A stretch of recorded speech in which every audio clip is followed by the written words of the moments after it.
안녕하세요. 당신의 보험 생활에 꼭 필요한 최신 소식들. 오늘 저희가 한번 깊이 파고 들어보겠습니다. 네, 여러 기사들 속에서 복잡한 내용 말고요. 당신에게 정말 중요한 정보만 쏙쏙 뽑아서 명쾌하게 정리해 드릴게요. 네, 오늘 다룰 내용들이 참 다양합니다. 금융당국의 경고 메시지부터 시작해서요. 보험 사기 문제, 또 새로운 상품 트렌드, 그리고 보험사들의 요즘 전략까지. 네, 이게 그냥 뉴스 헤드라인으로 끝나는 게 아니라 당신의 금융생활에 어떤 의미가 있는지 좀 자세히 들여다보겠습니다. 맞습니다. 오늘 저희 목표는 그거죠. 이 최신 보험 동향들 맥락을 딱 짚어드리고 이게 당신에게 어떤 기회가 될지 혹은 또 뭘 조심해야 할지 이걸 알려드리는 겁니다. 네, 자 그럼 첫 번째 소식. 금융감독원장의 아주 이례적인 그 강한 경고, 이거부터 살펴볼까요? 보험사 CEO들을 다 모아놓고 얘기했다면서요? 그렇습니다. 핵심은 이거예요. 지나친 경쟁 좀 그만해라. 그리고 소비자 보호에 더 신경 써라. 아, 금감원장이 보기에 일부 보험사들이 너무 단기 실적에만 목을 매서 판매 수수료를 과도하게 준다거나 네. 아니면 경쟁사 설계사를 막 무리하게 빼오는 그런 과열 경쟁을 하고 있다는 거죠. 설계사 빼가기까지요? 네. 특히 그 보험 판매에서 큰 비중을 차지하는 GA 있잖아요. 법인보험 대리점. 네, GA 채널? 네. 거기에 대한 관리 부실 문제도 아주 강하게 지적했습니다. 근데요, 그런 과열 경쟁이나 관리 부실, 이게 왜 문제고 결국 우리 소비자한테는 어떤 영향이 있는 건가요? 그거 아주 중요한 질문인데요. 뭐냐면 과도한 수수료나 설계사 영입 경쟁 이런 데 돈이 많이 들잖아요. 그렇죠. 비용이 들겠죠. 이게 결국은 다 보험사 사업비 부담으로 가는 거거든요. 그럼 이런 비용이 늘면 장기적으로 봤을 때 보험료가 오르거나 보장이 줄어드는 그런 식으로 소비자한테 불리하게 돌아갈 수 있다는 겁니다. 아, 비용 전가 가능성이 있군요. 네. 그리고 GA 채널에서 만약에 상품 설명이 좀 부족했다거나 아니면 불필요한 상품 가입을 막 권했다면 그 불안전 판매 피해는 결국 소비자가 다 떠안게 되는 거고요. 그래서 금감원장이 이번엔 경영진 책임까지 딱 언급하면서 세게 나온 거군요. 맞습니다. 예전에는 그냥 실무자 선에서 좀 마무리되는 경향이 있었는데 네. 이번에는 CEO가 직접 책임지고 확실하게 소비자 중심으로 경영 문화를 만들어라. 이런 강력한 신호로 봐야 합니다. 그럼 앞으로 좀 달라지겠네요. 상품 구조로던가. 네, 그럴 가능성이 높습니다. 상품 구조가 개편될 수도 있고요. 아니면 보험 가입이나 유지할 때 소비자 권익 보호 장치가 더 강화될 수도 있겠죠. 그러니까 당신이 보험 가입을 새로 생각하시거나 기존 보험 점검하실 때 이런 규제 강화 흐름이 상품이나 서비스에 어떻게 반영되는지 좀 눈여겨보실 필요가 있어요. 아, 그런 맥락에서 이것도 봐야겠네요. 매트라이프 생명, 금감원이 정기검사에 들어갔다는 소식인데 특히 달러보험이랑 자회사용 GA의 불안전 판매, 이걸 집중적으로 본다고요? 네, 맞아요. 그 달러 보험이라는 게 보험금이나 만기 환급금을 달러로 주는 거잖아요. 네. 이게 환율 변동에 따라서 받는 돈이 달라질 수 있다는 특징이 있고요. 또 중간에 깨면 원금 손실 가능성도 일반 원화보험보다 좀 클 수 있거든요. 아, 중도 해지 씨예요. 네, 그래서 금감원이 이미 여러 번 주의를 줬던 상품이에요. 이번 검사에서는 매트라이프 생명이 자회사 GA 통해서 달러 보험 팔면서 이런 위험 요인들을 소비자한테 충분히 그리고 명확하게 설명했는지, 즉 완전한 판매를 했는지를 보겠다는 거죠. 만약 당신이 달러 보험 가입했거나 아니면 좀 고민 중이라면 이번 검사 결과 꼭 챙겨봐야겠네요. 그렇습니다. 이게 단순히 달러 자산에 투자한다. 이 장점만 볼 게 아니고요. 환율 변동 위험, 또 중도 해지하면 손실 볼 수 있다는 거. 이런 잠재적 위험을 정확히 아는 게 중요합니다. 네. 이번 검사를 계기로 달러 보험 판매 기준이나 안내 절차가 더 강화될 수도 있으니까요. 관련 정보 잘 살펴보시는 게 좋겠습니다. 알겠습니다. 다음은 좀 씁쓸하고 충격적인 소식인데요. 경기도 안성에서 내과 의원 한 곳이 300명이 넘는 사람들이 짜고요. 허위 입원 서류 만들어서 보험금 2억 5천만 원을 타냈다고요. 네. 의사, 환자, 보험 설계사, 심지어 지역 주민까지. 이건 개인의 일탈이 아니네요. 그렇죠. 이게 단순히 금액이 크다, 사람이 많다, 이게 문제가 아니고요. 보험 사기가 점점 더 진용화되고 또 조직적으로 이루어지고 있다는 점. 아, 그리고 의료 전문가나 보험업계 종사자 같은 어떻게 보면 내부자들이잖아요. 이런 사람들이 연루되는 비율이 높아지고 있다는 게 더 큰 문제입니다. 내부자 연료요? 네, 실제로 통계 보면 전체 보험 사기 적발 금액이 10년 전보다 2배 이상 늘었고요. 이렇게 새는 보험금이 연간 8조 원이 넘을 거라고 추정해요. 8조 원이요? 특히 병원 관계자나 보험 설계사가 끼면 일반인들은 잘 알아채기 어렵고 적발도 쉽지 않거든요. 나 하나쯤이야 하는 생각이 모이면 결국 이렇게 시스템 전체가 병드는 거군요. 근데 이런 보험 사기 자꾸 늘면 결국 성실하게 보험료 내는 대다수 가입자들한테 피해가는 거 아닙니까? 네, 맞아요. 정확히 보셨습니다. 보험이라는 게 기본적으로 여러 사람이 낸 돈을 모아서 갑자기 어려운 일 당한 소수한테 보험금을 주는 거잖아요. 상부상조 원리죠. 그렇죠. 그런데 보험 사기 때문에 쓸데없는 보험금이 자꾸 나가면 보험사는 손해율 높아지는 걸 막으려고 결국 전체 가입자 보험료를 올리거나 아니면 보장을 줄일 수밖에 없어요. 결국 내 보험료가 오를 수도 있다. 그렇죠. 그러니까 보험 사기는 절대 공짜 돈이 아니고 당신을 포함한 모든 선량한 가입자 주머니에서 나가는 돈이다. 이렇게 생각해야 합니다. 그럼 이런 조직적인 보험 사기 막을 방법은 없을까요?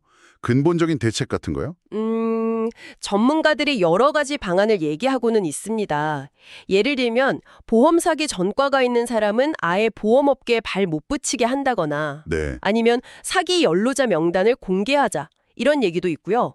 또 수사기관이나 심평원, 보험사들끼리 정보 공유나 공조를 더 강화해야 한다는 목소리도 높습니다. 공조 강화. 네. 근데 무엇보다 중요한 건 우리 사회 전체적으로 보험 사기는 명백한 범죄고 결국 다 우리 피해로 돌아온다. 이 인식을 확실히 갖는 거겠죠. 네, 정말 보험 사기 문제 심각하게 받아들여야겠습니다. 자, 분위기를 좀 바꿔서요. 이번에는 보험사들이 내놓는 새로운 상품들 소식 좀 알아볼까요? 미래에셋생명에서 그 가벼운 병력이 있어도 가입이 좀 쉬운 초경증 유병자 보험 이걸 내놨다고요? 네, 맞습니다. 예전에는 고혈압이나 당뇨 같은 만성 질환 있으면 아니면 어떤 병으로 치료받은 적 있으면 보험 가입 자체가 좀 어려웠잖아요. 그렇죠. 까다로웠죠. 근데 요즘은 의료 기술도 좋아지고 또 건강 관리에 대한 관심도 높아지면서 가벼운 병이 있는 분들, 즉 유병자나 아니면 고령층도 가입할 수 있게 문턱을 낮춘 상품들이 많이 나오고 있어요. 미래에셋 생명의 그 초경증 상품도 그런 흐름 중에 하나라고 볼 수 있습니다. 하나생명이나 동양생명도 새 상품을 냈다고 들었는데요. 네, 하나생명 같은 경우는 한국인 주요 사망 원인인 암, 뇌, 심장질환, 이 3대 질병 보장을 좀 강화한 상품을 내놨고요. 동양생명은 2030 젊은 층부터 60대 이상까지 다양한 연령대가 필요한 보장을 직접 설계할 수 있는 종합건강보험을 출시했습니다. 전반적으로 보면 보험사들이 가입 문턱은 낮추고 핵심 위험 보장은 강화하는 이런 전략을 쓰고 있는 것 같아요. 듣기에는 참 좋은데요. 이런 간편고지나 보장 강화 상품들 가입할 때 소비자가 좀 특별히 주의해야 할 점 없을까요? 예를 들어 간편하게 가입하는 만큼 뭔가 불리한 점은 없는지? 그거 아주 예리한 지적이신데요. 간편고지 보험이라는 게 말 그대로 보험사에 알려야 하는 건강질문 항목을 줄여서 가입을 쉽게 만든 거거든요. 네. 장점은 분명히 있죠. 가입이 쉬우니까. 그런데 보험사 입장에서는 그만큼 위험 부담이 커지는 거라서 보통은 같은 보장의 일반 건강보험 상품보다 보험료가 좀 비쌀 수 있습니다. 보험료가 더 비쌀 수 있다. 네. 그리고 보장 범위나 보험금 지급 조건 같은 것도 일반 상품하고 다를 수 있어요. 그러니까 가입 쉽네. 이것만 보고 덜컥 결정하지 마시고요. 당신의 건강 상태, 또 어떤 보장이 필요한지, 보험료는 감당할 수 있는지 이런 걸 다 종합적으로 비교해보고 신중하게 선택하셔야 합니다. 네, 신중하게. 상품 이름이나 광고 문구만 보지 마시고 꼭 보험 약관의 세부 내용을 직접 확인하시는 게 필수입니다. 결국 쉬운 가입에는 대가가 따를 수 있다. 꼼꼼히 따져봐야 한다. 이 말씀이시네요. 네, 정확합니다. 자, 이번에는 보험사 내부 이야기로 가볼게요. KB라이프생명. 출범 2년 만에 두 번째 희망퇴직을 한다고요? 조직 효율화 때문인가요? 근데 또 새로운 사업에도 집중한다고 하던데? 네, 그 KB라이프생명의 희망퇴직은 현재 생명보험 업계가 처한 상황을 좀 보여주는 것 같아요. 아시다시피 저출산, 고령화 때문에 전통적인 보장성 보험 시장은 성장에 한계가 있잖아요. 그렇죠. 그리고 또 새로운 회계제도 IFRS 17 이것 때문에 재무 건전성 관리 부담도 커졌고요. 이런 상황에서 인력 구조는 좀 효율화하고 대신 성장 가능성 있는 새로운 분야로 눈을 돌리는 뭐 그런 전략적인 선택으로 보입니다. 새로운 분야라면 아까 말씀하신 시니어 요양 사업이나 도시명 실버타운. 네, 맞습니다. KB라이프가 주목하는 게 바로 그런 쪽인데요. 고령화 사회에서는 이런 요양 서비스나 실버타운 수요가 계속 늘어날 걸로 보이니까 유망한 분야죠. 보험사가 요양원이나 실버타운 사업을 직접 한다니 좀 의외인데요. 장기적으로 보면 오히려 자연스러운 흐름일 수도 있어요. 보험사는 원래 위험 관리하고 장기 자산 운용에 강점이 있잖아요. 그렇죠. 고령화라는 게 사회 전체로 보면 큰 위험이지만 또 동시에 새로운 시장 기회이기도 하거든요. 요양이나 실버타운 사업은 안정적인 현금 흐름을 만들 수 있고 또 기존 보험 상품이랑 연계해서 시너지 효과를 낼 수도 있고요. 시너지 효과. 네, 보험사에게는 새로운 수익원이 되고 고객 입장에서는 노후 준비를 위한 또 다른 선택지가 생기는 셈이죠. 그렇군요. 한편 한화생명은 상반기 실적이 좀 안 좋았다고 들었는데 대형 자산운용사인 이지스 자산운용 인수를 검토하고 있다고요? 보험사가 자산운용사를 인수하려는 이유 뭘까요? 그냥 덩치 키우기? 덩치 키우기라기보다는 투자 수익률을 높이자 이게 핵심 목표라고 봐야 합니다. 수익률. 네. 보험사는 고객한테 받은 보험료를 잘 굴려서 약속한 보험금도 주고 이익도 내야 하잖아요. 근데 요즘처럼 금리가 낮을 때는 예전처럼 그냥 국공채 같은 안전자산에만 투자해서는 충분한 수익 내기가 어려워요. 네, 저금리 시대니까요. 그렇죠. 그래서 수익률이 상대적으로 좀 더 높을 걸로 기대되는 부동산, 인프라, 사모펀드 같은 대체 투자 비중을 늘리려는 경향이 강합니다. 아하, 그래서 이지스 자산운용. 거기가 바로 그 대체 투자 강자니까 인수하려는 거군요. 맞습니다. 이지스 자산운용이 국내 부동산이나 대체 투자 쪽에서는 정말 손꼽힌 운용사거든요. 만약에 한화생명이 인수에 성공하면 뭐랄까 단숨에 대체 투자 역량을 확 키우고 운용자산 규모도 늘려서 규모의 경제 효과도 볼 수 있겠죠. 규모의 경제. 네. 이게 결국 보험사의 자산운용 수익률을 높여서 재무 건전성을 강화하는 데 도움이 되고 장기적으로 보면 보험계약자에게도 안정적인 보험금 지급 능력을 확보한다는 점에서 긍정적일 수 있습니다. 네. 물론 인수 가격 협상이나 인수 후에 어떻게 잘 통합하느냐, PMI 이런 건 좀 지켜봐야 할 변수고요. 네. 보험사들의 이런 전략 변화가 결국 당신의 보험 계약 안정성과도 연결될 수 있다는 점 기억해두면 좋겠네요. 다음은 우리 사회 변화가 보험에 미치는 영향을 좀 보겠습니다. 먼저 좀 안타까운 소식인데 전통시장이 화재에 되게 취약한데도 상인들 화재공제 가입률이 30%도 안 된다고요? 네, 전통시장은 아시다시피 가게들이 빽빽하게 붙어 있고 또 오래된 시설도 많아서 한번 불나면 정말 큰 피해로 이어지기 쉽죠. 그렇죠. 순식간이죠. 실제로 최근 5년간 전통시장 화재로 인한 재산 피해액만 130억 원에 달했습니다.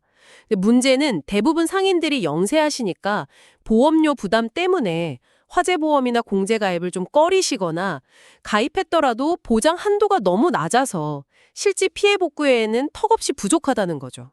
그럼 정말 막막하시겠네요. 그렇죠. 생계 자체가 그냥 막막해지는 상황에 놓이시는 겁니다. 이런 안전 사각지대 어떻게 좀 해소하려는 움직임은 있나요? 다양히 국회나 정부 차원에서 좀 노력을 하고 있습니다. 화재 공제 보장 한도를 좀 현실적인 수준으로 올리고 정부나 지자체가 보험료 일부를 지원해주는 방안 이런 것들이 논의되고 있어요. 네, 지원 방안. 전통시장이 그냥 물건 파는 곳이 아니라 지역 공동체의 중요한 거점이잖아요. 그러니까 사회 안전망 차원에서 좀 더 적극적인 지원이랑 제도 개선이 필요해 보입니다. 네, 꼭 개선이 필요해 보입니다. 또 다른 사회 변화 모습인데요. 그 노동조합법 개정안, 흔히 노란봉투법이라고 하죠. 이게 시행된 이후에 대기업들이 노무사 채용 경쟁을 벌이고 있다고요? 지난 1년 동안 노무사 수요가 40% 넘게 늘었다는 분석이 나왔어요. 네. 그 노란봉투법이 파업 노동계에 대한 기업의 손해배상 청구를 좀 제한하고 또 하청 노동자 교섭권도 일부 보장하는 내용이잖아요. 네.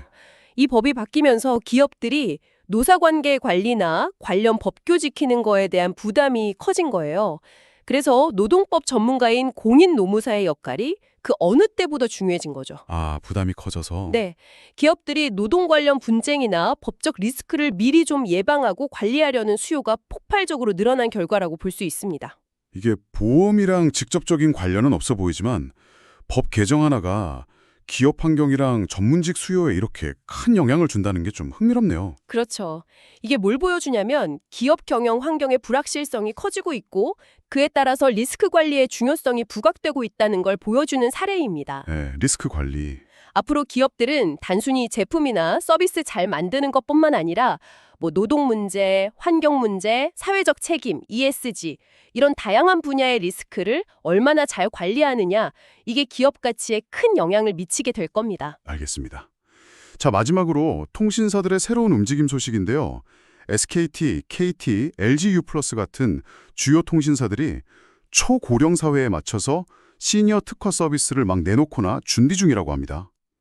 단순히 요금제만 내놓는 게 아니라면서요. 네, 그렇습니다. 이제 통신사들은 그냥 통화나 데이터 서비스만 제공하는 게 아니라 고객의 생활 플랫폼으로 진화하려고 하고 있어요. 생활 플랫폼이요? 네, 특히 구매력은 있는데 디지털 활용도는 상대적으로 낮고 대신 건강이나 안전, 외로움 문제에 대한 니즈가 큰 시니어 시장을 주목하는 거죠. 아, 시니어 시장. 네, 내에는 어르신들 스마트폰 활용 교육이나 AI 스피커로 건강 상담해주고 위급 상황 알려주는 서비스, 또 보이스피싱 예방보험 같은 걸 무료로 제공해주기도 하고요. 심지어는 통신, 보험, 상조, 주거 서비스 이걸 다 묶어서 구독형 상품으로 내놓는 것까지 생각하고 있다고 합니다. 와, 통신사가 보험까지 묶어서 판다고요? 그럼 보험사 입장에서는 경쟁자가 늘어나는 거 아닌가요? 경쟁 측면도 물론 있겠죠. 근데 또 협력의 가능성도 열려 있다고 봅니다.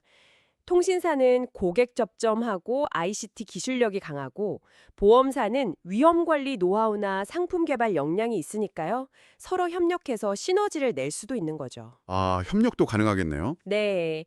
소비자 입장에서는 통신, 금융, 건강, 주거 이런 필요한 서비스를 한 곳에서 편리하게 이용할 수 있게 되고 선택의 폭도 넓어지는 긍정적인 면이 있습니다. 네. 고령화라는 이 큰 사회 변화 속에서 다양한 산업들이 어떻게 대응하고 또 새로운 가치를 만들어내는지 이걸 지켜보는 것도 꽤 흥미로운 포인트가 될 것 같습니다. 오늘 정말 다양한 이야기를 나눴네요. 금융당국의 규제 강화부터 시작해서 보험 사기 문제, 또 새로운 상품 트렌드, 보험사들의 생존 전략, 그리고 고령화나 노동 환경 변화 같은 사회적인 맥락까지. 이 모든 변화의 중심에는 결국 소비자인 당신이 있다는 걸 다시 한번 느낍니다. 맞습니다. 오늘 저희가 다룬 정보들이 보험 시장의 큰 그림을 이해하시는데 그리고 앞으로 당신이 보험 상품을 선택하거나 유지하고 또 관련 위험에 대비하시는데 좀 실질적인 도움이 되었기를 바랍니다. 네. 특히 꼭 강조하고 싶은 점은요. 보험 가입하실 때는 반드시 약관 같은 세부 내용을 꼼꼼히 확인해서 아는 만큼 권리를 누리셔야 한다는 것. 그리고 보험 사기 같은 문제는 나랑 상관없는 일이 아니라 결국 우리 모두의 부담으로 돌아온다는 사실. 이걸 꼭 기억해 주셨으면 좋겠습니다. 네. 오늘 나눈 이야기들 한번 곱씹어 보시면서 이런 질문 한번 던져보는 건 어떨까요? 앞으로 보험이 우리 삶에서 어떤 역할을 더 해줄 수 있을까? 단순히 사고 났을 때 돈으로 보상해 주는 걸 넘어서요. 예를 들어 오늘 살펴본 통신사들의 시도처럼 우리의 건강관리나 노후 준비, 또 일상 속의 다양한 위험을 미리 예방하고 삶의 질 자체를 높이는 데 보험이 어떻게 더 적극적으로 기여할 수 있을지, 미래의 보험은 어떤 모습일지 당신의 생각은 어떠신가요? 저희는 다음 시간에 더 유익한 분석으로 찾아뵙겠습니다.